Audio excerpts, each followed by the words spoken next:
ఇగోనులా మనమైతే బాంబులు ఎప్పుడెప్పుడు పేలుస్తాం? ఇంకా దీపావళికా, లేకపోతే దసరాకా, లేకపోతే ఓ సంక్రాంతికా, లేకపోతే పాపం ఎవరైనా పరమోపదించినప్పుడన్నా పేలుసుకుంటాం కదా. కానీ ఇక చైనా దేశంలో ఒక పిల్లగాడు ఉంటాడు. ఆ పిల్లగాడి పేరు ఏంటంటే కాయిగో కింగ్. ఇక ఈ పిల్లగాడు చేసిన పనికి ఒక్కొక్కరు ఎంతగానో మెచ్చుకుంటారు ఎరికేనా.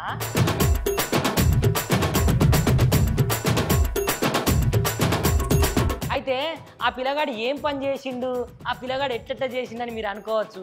కాకపోతే ఆ పిల్లగాడు చాలా రోజులు కష్టపడ్డాడు.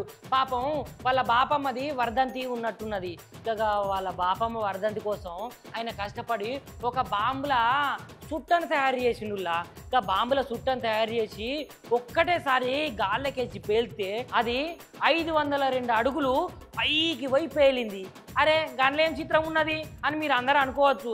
ఎట్లనైనా ఎవరైనా పేలుస్తారు, పటాసులు అన్నాక గాలికే పోయి పేలుతాయి, గిన్నెలో ఏం చిత్రం ఉన్నది ఈరయ్య అని మీరు అడగవచ్చును.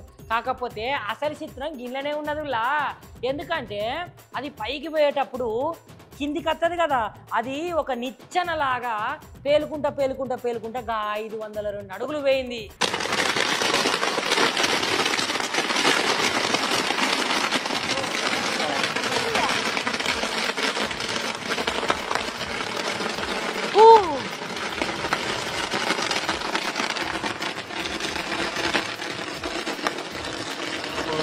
Wow.